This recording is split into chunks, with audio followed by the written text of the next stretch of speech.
Hello, everybody. Happy Saturday. I wanted to come on here and talk about social media, our favorite thing, right? Woo! I've been meaning to do this for a while, but this is basically going to be a talk that is geared towards people who are interested in exploring some other social media options that are out there right now, or are confused about them and want to learn more about them. And who aren't maybe necessarily plugged into the tech scene. So I'm going to be talking about Instagram, of course, a little bit, Bluesky, Mastodon, and Pixelfed, and like decentralized federated stuff. So if you have been confused about this stuff and want to learn more, keep watching. All right, so I'm going to dive into it.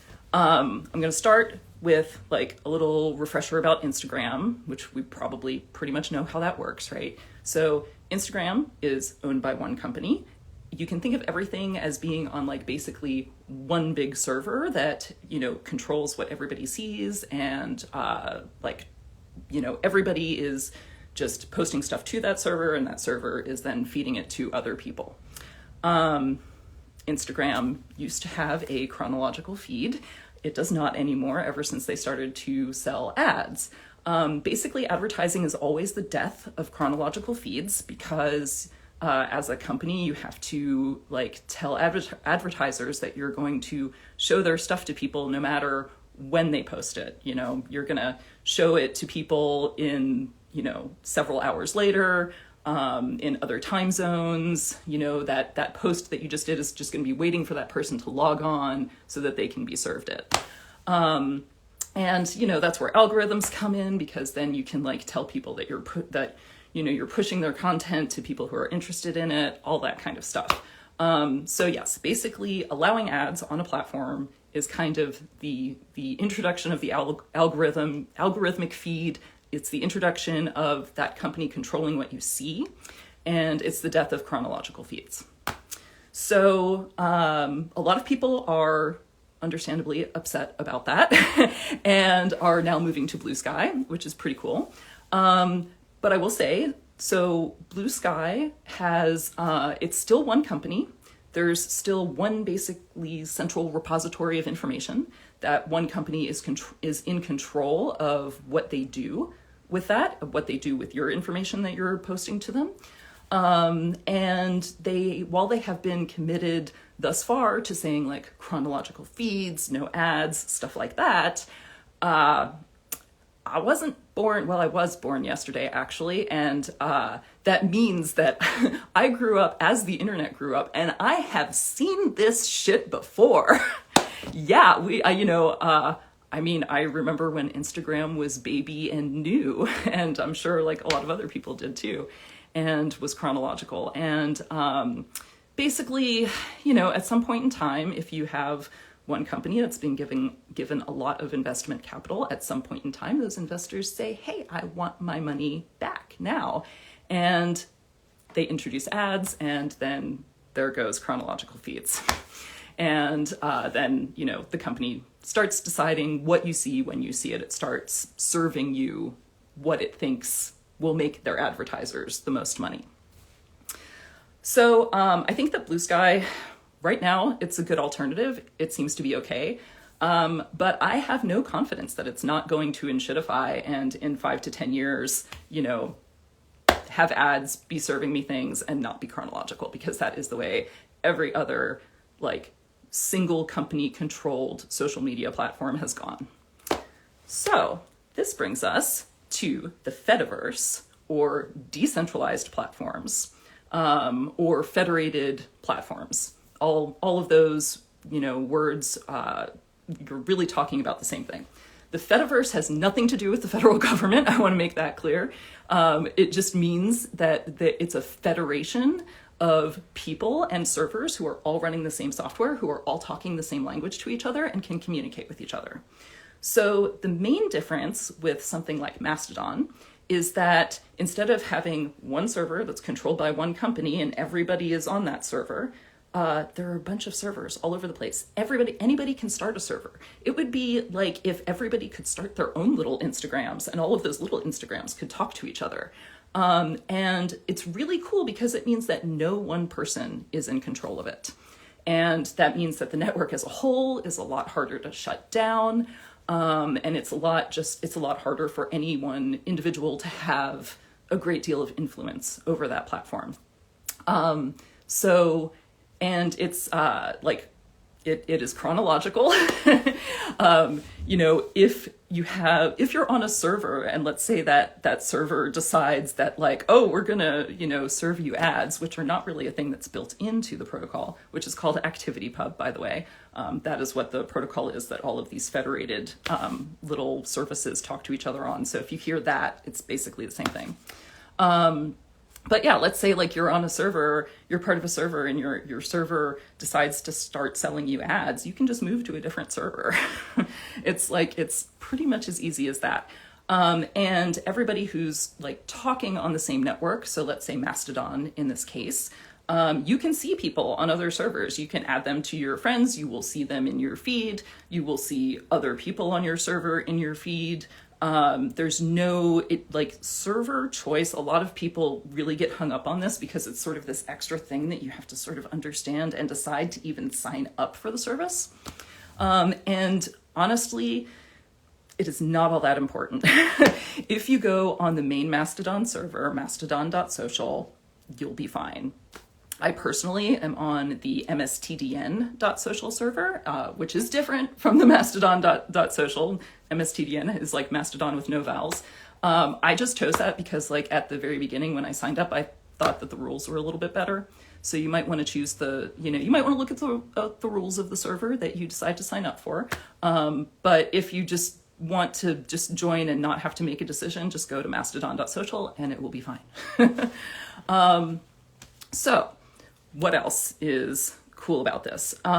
So there is some other stuff like, oh, well, what happens if so anybody can start a server. What happens if a whole bunch of like ultra right-wing people decide to start a server and like spew crap everywhere? Well, the person who is administrating the server that you're on can just choose to like ban that entire server so that you will never see anything from it. So that's also like a really cool and powerful thing about federated services, is that I feel like there is way better control over like not even being served like hate speech or, things that are just not cool for society, or spam. It of course does mean that, your server, it goes two ways. Your server could ban things that you might be interested in seeing, but, probably not going to happen on any of the main servers. So the other thing about this whole Fediverse is that you can have kind of these different little like pieces of software and these different services on the Fediverse. So you might have also heard of something called Pixelfed, which is trying to incorporate some of the things that we know and love about Instagram, like some video editing, photo editing, ability to do stories, that kind of stuff, to provide like a more visual platform. And that is very much in its infancy. But the cool thing is because it also talks this ActivityPub protocol, you can like be on Mastodon and follow people on Pixelfed and vice versa. So it would be like being able to follow people on Twitter from your Instagram account and vice versa. So that's kind of neat. Like you don't have to, you could keep them completely separate. It's up to you to decide like who you follow and stuff like that. But yeah, it's kind of interesting because you can have sort of like a more consolidated social media experience if you want to. Yeah, so I will say that like, the UIs on these places like Mastodon and Pixelfed, they're not as developed and streamlined as perhaps, some of the single company things are, but stick with them. They'll get there. Pixelfed especially is in its infancy. I think it only has like 300,000 people on it. So it's pretty rough around the edges and not everything always works all the time. But I think it's worth looking into, getting an account on and just starting to play with a little bit, because I think it's pretty cool. So yeah, the other thing is that these services and servers, again, there's like no big corporate money that's involved in these. These are basically all just being like run by people who want to do this, which is crazy, right? And so many servers will have a way for you to support them. They'll have a method of donating. They might have a Patreon or something like that. I would highly encourage you, especially if you are a business that uses social media a lot, and you're going to be using these services a lot. You're going to be posting a lot of images, a lot of videos, things like that. I would definitely encourage you to contribute, if you can, to your servers. And then the other thing that's kind of like a little bit different about these services, and this actually holds for Bluesky too. So for chronological feeds, you know, we're really used to likes mattering, right? The more likes we have on a post, the more likely people are to see it, that kind of stuff. That only works for algorithmic feeds, right?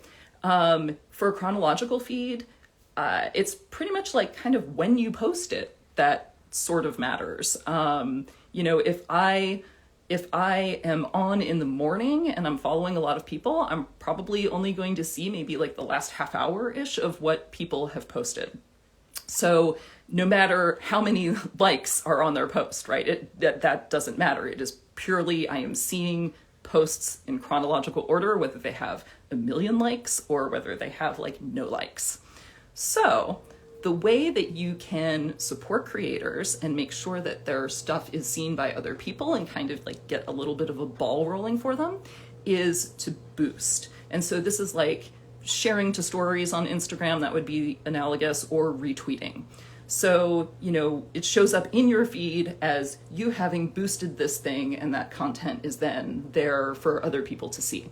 And this is how things are shared. This is how, like, you know, a business could potentially be like, hey, we're doing this cool new thing in the morning. And you're like, oh, wow, that's rad. I want to support that business and I want like other people to see it. You can share that, and then it gets shared in your timeline whenever you do that. And then somebody else like a half hour later might see it from your timeline and then reshare it. And so that's how things actually like quote unquote go viral or even just get seen. And it is a lot harder to go viral on these platforms that are just doing chronological feeds, because, you know, if you're not on when it's popular, then you may not see it. All right. So that's like sharing, liking, boosting. Oh, also, if you're a creator, it is okay to boost your own posts like at different times of the day to potentially capture different time zones and different people. That's fine, because honestly, like the same people aren't going to see every single one of your things because of this chronological feed. So it's not like you're going to be annoying people or anything like that. That's just an accepted thing that you can like reboost your own stuff a couple times during the day to be able to sort of like catch people who are logging on at different times. Yeah, so I think that's mostly it. I know I talked a lot about federated platforms. I don't even know if this like live is going to get really buried by Instagram's algorithm because I'm talking about stuff. That's not it.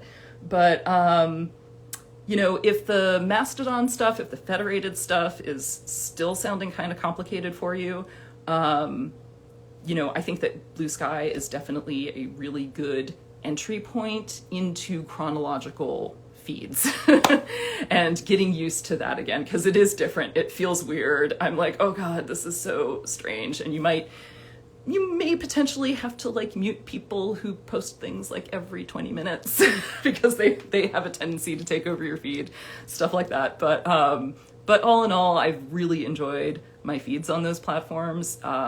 It's been really nice to feel like I have control over what it is that I'm seeing, and that nobody's trying to force feed me content. And that's the biggest thing. So anyway, I hope that this was all interesting. I'm also going to put it on YouTube. Please do feel free to share this in your stories if you thought it was interesting too, and liking it, that will help on this platform. Still counts here. So yeah, anyway, hope you're having a good Saturday. Bye.